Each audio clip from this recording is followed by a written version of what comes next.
Hello, my name is Gideon St John-Smartly and you're very, very welcome to join me in what I like to call Gideon St John-Smartly's Guide to, which for today's purposes is dyspraxia. What is dyspraxia, Professor?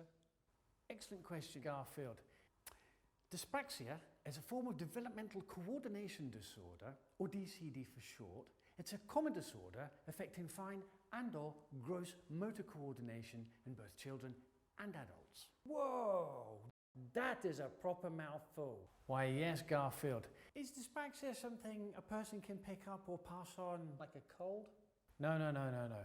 Dyspraxia is something people are born with and continue to have throughout their life. Is it like dyslexia? Although there are some similar traits with regard to the ability to spell and to read, the two are very different things. Although the exact causes of dyspraxia are unknown, it is thought to be caused by a disruption in the way messages from the brain are transmitted to the body. Imagine the brain is like a machine and there are wires connecting all together, but sometimes the signals for different parts of the machine get mixed, crossed, or even seem to be outright broken when traveling about. This can affect people with dyspraxia in different ways, or indeed the same way. In what ways? Poor hand-eye coordination, perception, interpretation of the different senses, emotion and behaviour, speech and language. Crikey, that is a lot of things. Yes, it is. But some people with dyspraxia only struggle with a few of these things, whereas others struggle with a lot more and to different degrees. We're now going to demonstrate a few of these things.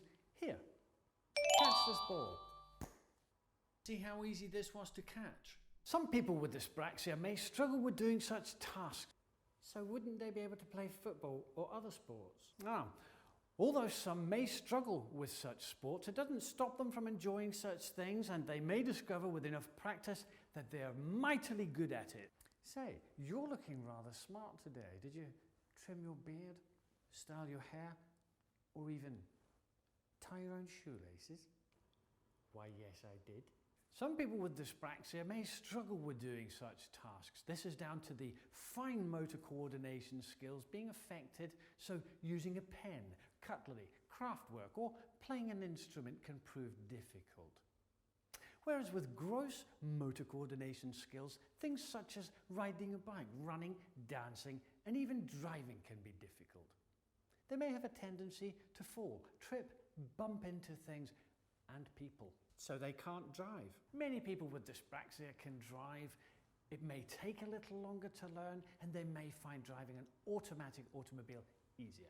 Also, having issues with perception can make a car ahead seem closer or nearer than it really is. Say, would you like to do some mathematics, Garfield? I do like a good brain workout.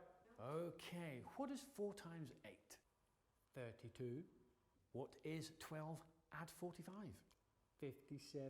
What is the square root of 9 times 12 divided by 6.3 recurring?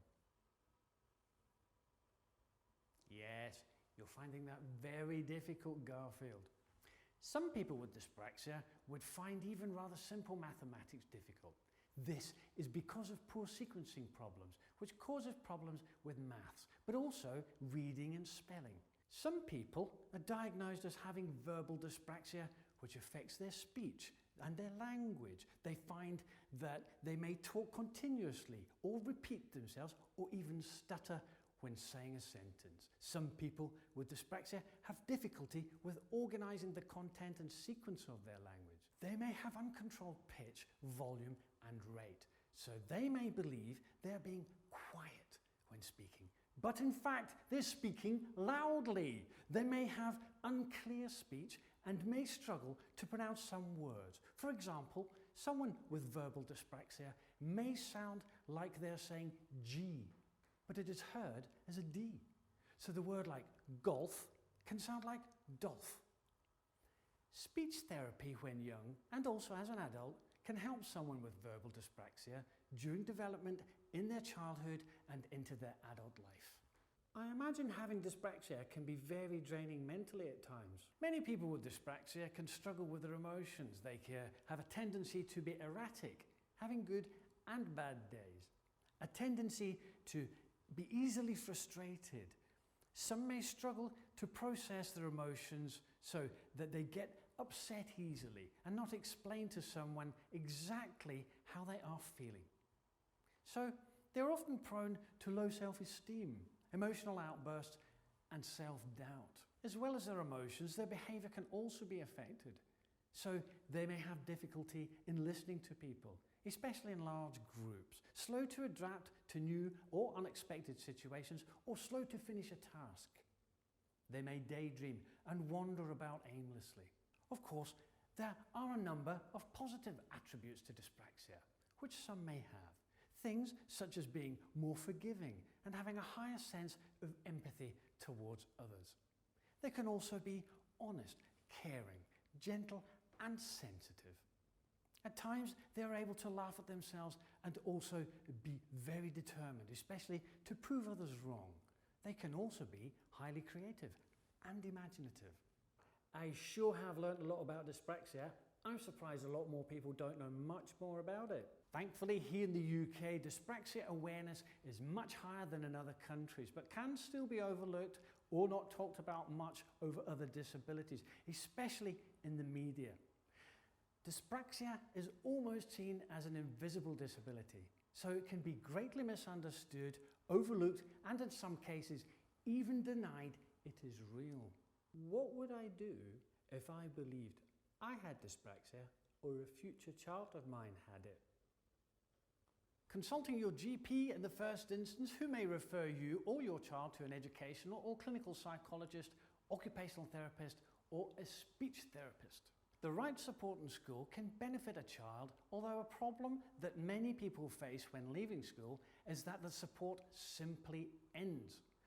Lots of children and young adults with dyspraxia cope just fine in the mainstream schools and often do better in exams than expected, often leading to a college education or indeed a university. Many find that getting employment is difficult, often choosing not to disclose their disability to employers.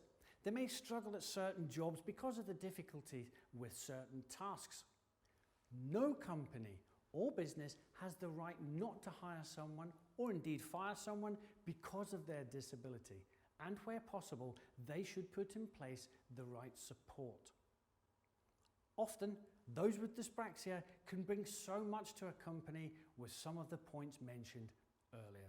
So, sufficiently stuffed with endless facts on dyspraxia just leaves a goodbye from Garfield, goodbye, and from me, Gideon St John-Smartly. Take care.